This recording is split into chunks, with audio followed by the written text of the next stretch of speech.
Eva Perón. Hay historias que fueron demasiado poderosas para dejarlas morir. Nombres que aún hoy inquietan, dividen y fascinan.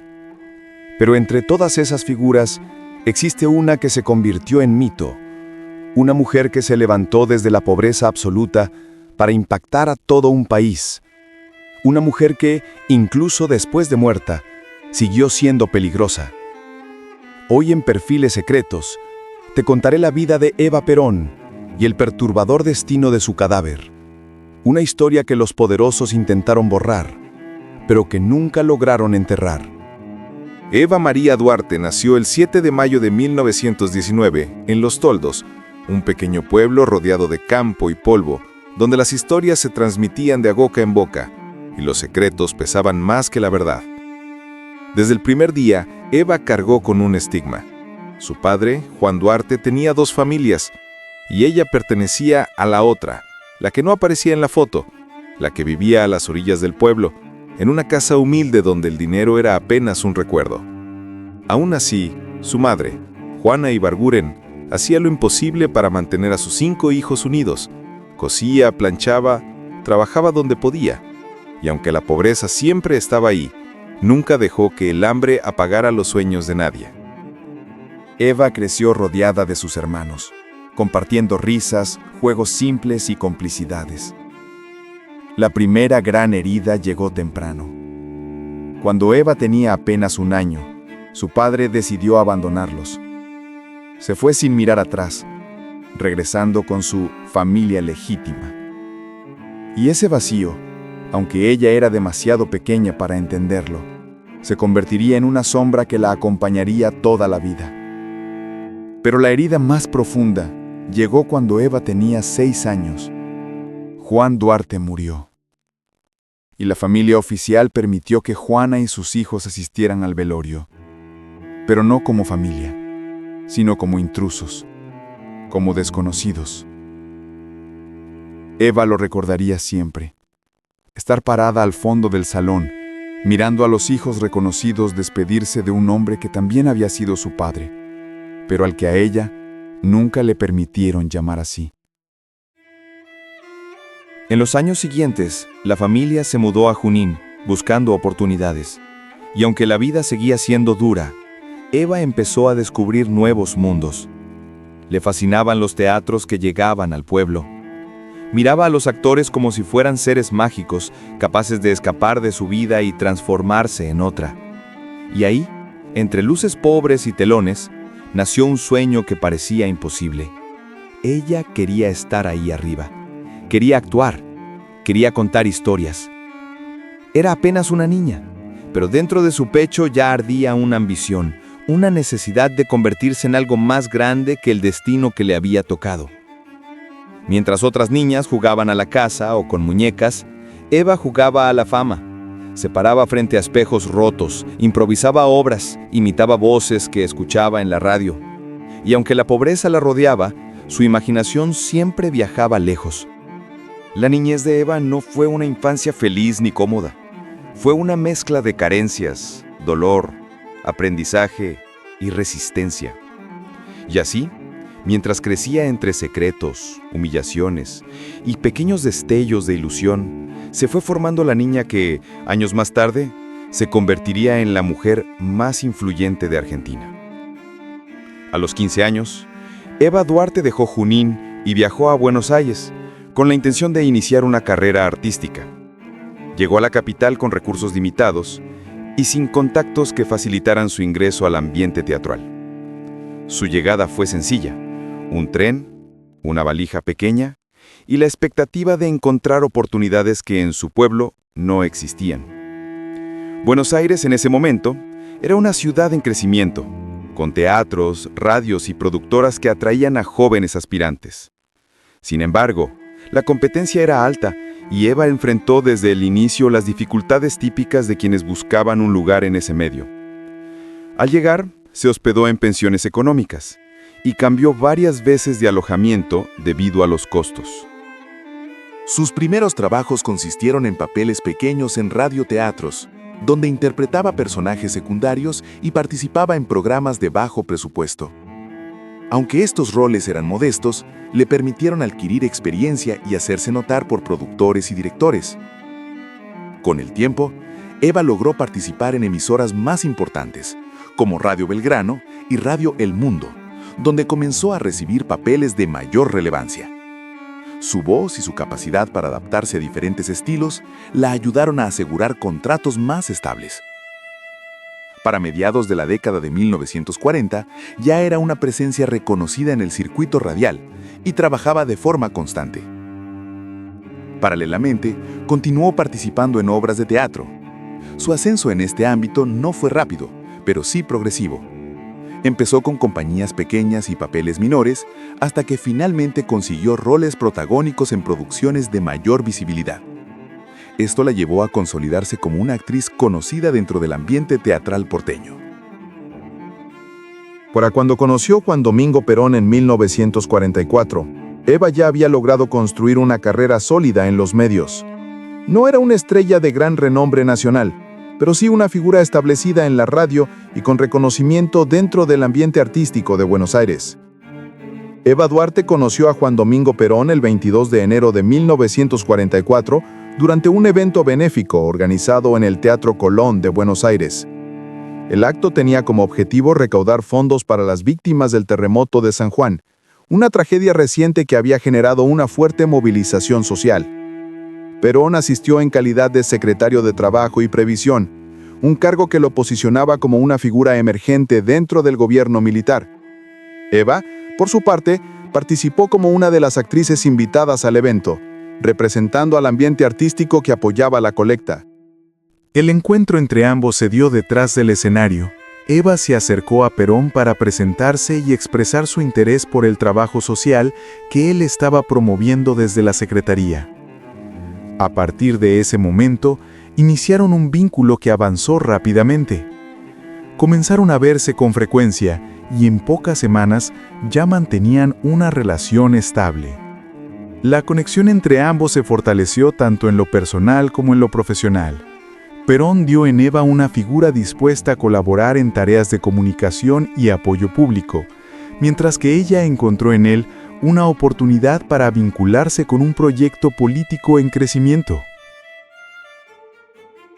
En paralelo, Eva seguía con la actuación, cuando en 1945, en el rodaje de la cabalgata del circo, dos mujeres completamente diferentes coincidían por primera vez. Por un lado, Libertad Lamarque, la gran estrella del cine argentino, respetada, consagrada, elegante, dueña de una voz que traspasaba fronteras. Por el otro, Eva Duarte, una actriz joven, ambiciosa, sin fama, pero con un carisma feroz y una determinación que no pasaba desapercibida. Desde el primer día, la tensión era palpable. Eva llegaba al set acompañada de asistentes, recibía llamadas misteriosas y hablaba con una seguridad que para muchos era demasiado para una actriz tan nueva. Libertad no tardó en darse cuenta. Eva no era una actriz común. Y sobre todo, no era una actriz que pensara quedarse en silencio. La rivalidad nació con un simple gesto. Se cuenta que Eva llegó tarde a una cena importante, interrumpiendo la filmación. Libertad, con su temperamento firme, le reclamó profesionalismo. Pero Eva no se quedó callada. La discusión estalló delante del elenco. Gritos, reclamos, y esa frase que se volvió leyenda. A mí nadie me da órdenes. A partir de ese día, el ambiente del rodaje se volvió un campo minado. Hubo miradas duras, diálogos fríos y un choque constante entre dos mundos. La estrella consagrada y la mujer que estaba a punto de convertirse en la figura más poderosa del país. ¿La gota que derramó el vaso? Según varios testimonios, Libertad Lamarque habría retado nuevamente a Eva por una actitud poco profesional. Y Eva, ya vinculada sentimentalmente con Perón, no toleró la humillación. El conflicto escaló. Y aunque nunca se comprobó oficialmente, muchos aseguraron que Eva habría intervenido para que Libertad fuera censurada, marginada o incluso invitada a exiliarse en México, donde curiosamente su carrera resurgió con enorme éxito. Libertad siempre negó haber sido expulsada por Eva, pero jamás ocultó que el conflicto existió. Eva, en cambio, guardó silencio. Un silencio que, con los años, alimentó la leyenda. Así nació uno de los pleitos más famosos, oscuros y enigmáticos del mundo artístico argentino.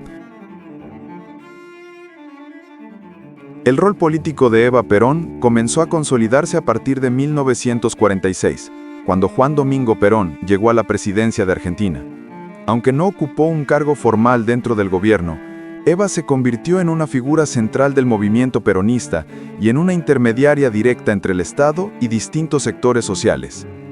Uno de sus primeros trabajos políticos fue su participación en la Secretaría de Trabajo y Previsión, donde acompañaba a Perón en reuniones con obreros, sindicatos y delegaciones provinciales.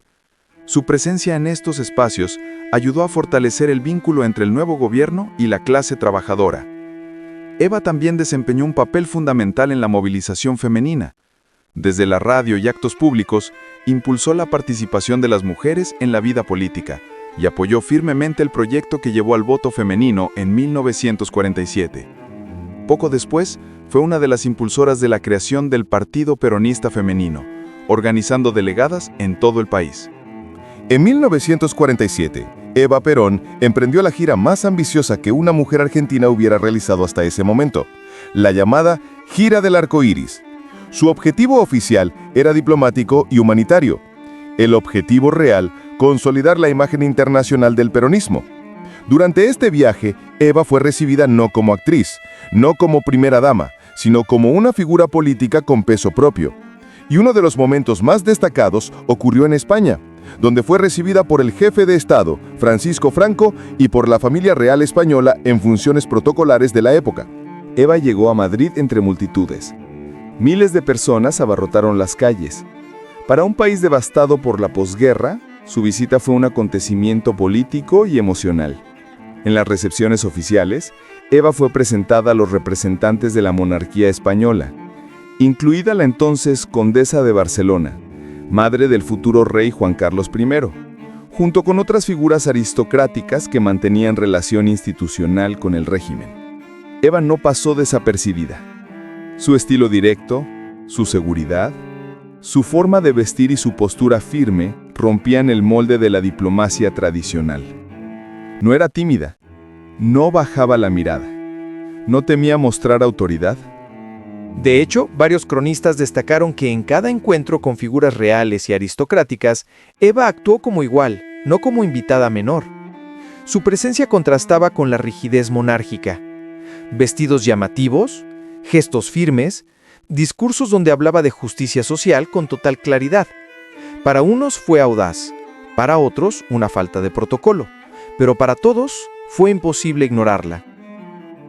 A partir de 1948, su actividad política se amplió con la Fundación Eva Perón, una organización dedicada a la asistencia social.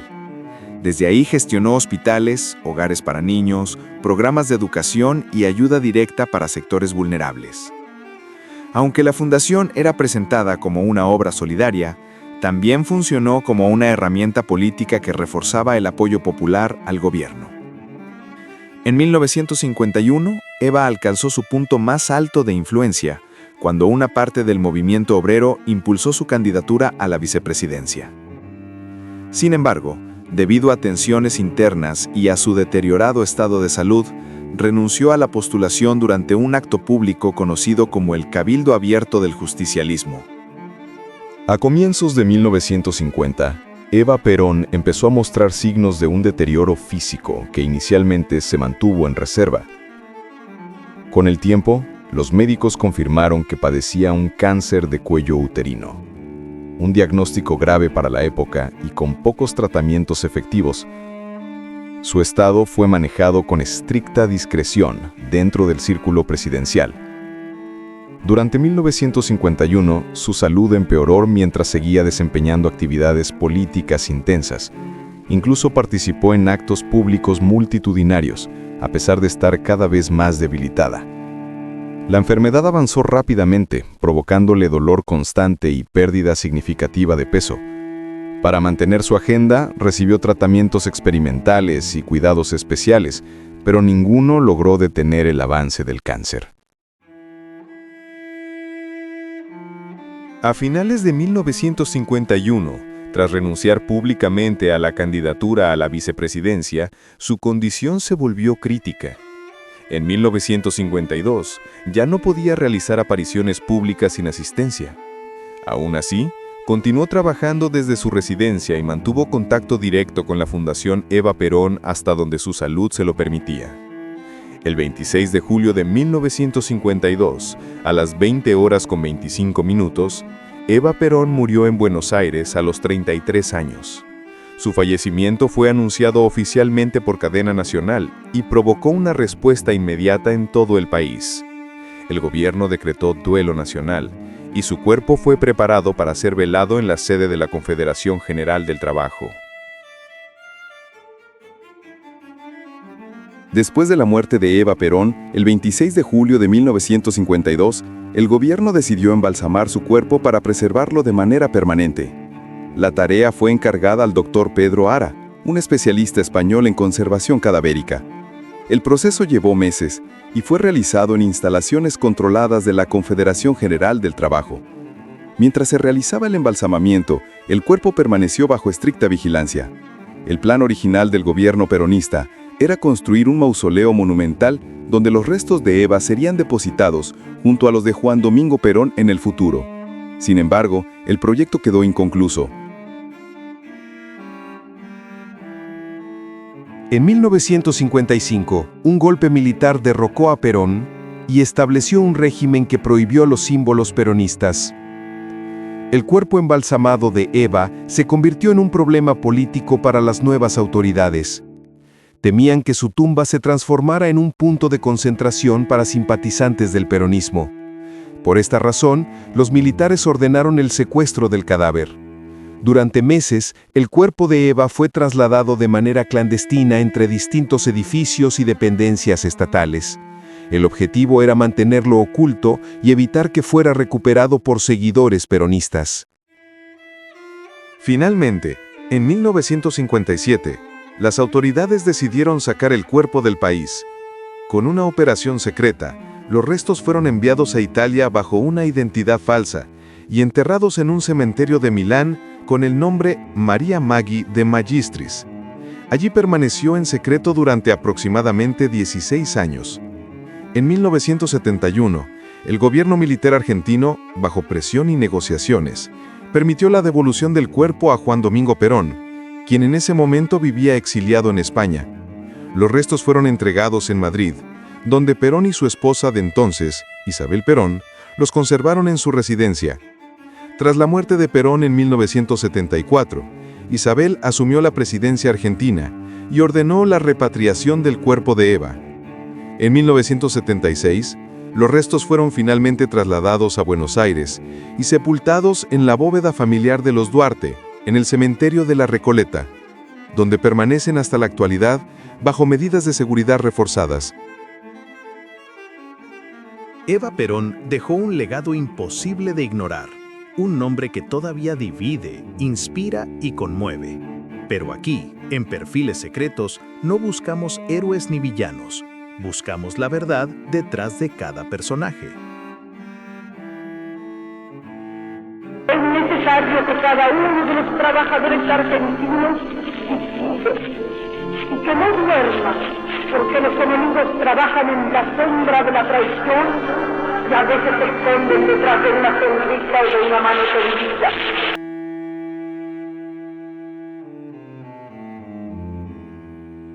Si este episodio te gustó, no olvides dejar tu like, suscribirte y activar la campanita. Aquí en Perfiles Secretos, seguimos explorando las vidas que marcaron el rumbo del mundo y las sombras que nunca fueron del todo reveladas. Este episodio es dedicado a nuestros amigos de Argentina, desde Buenos Aires hasta la Patagonia, desde Córdoba hasta Mendoza. Sé que muchos de ustedes nos siguen, comentan, comparten y mantienen viva esta comunidad.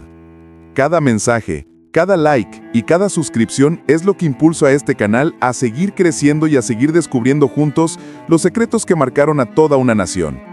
Nos vemos en el próximo capítulo, donde otro nombre, otra historia y otro misterio nos estarán esperando.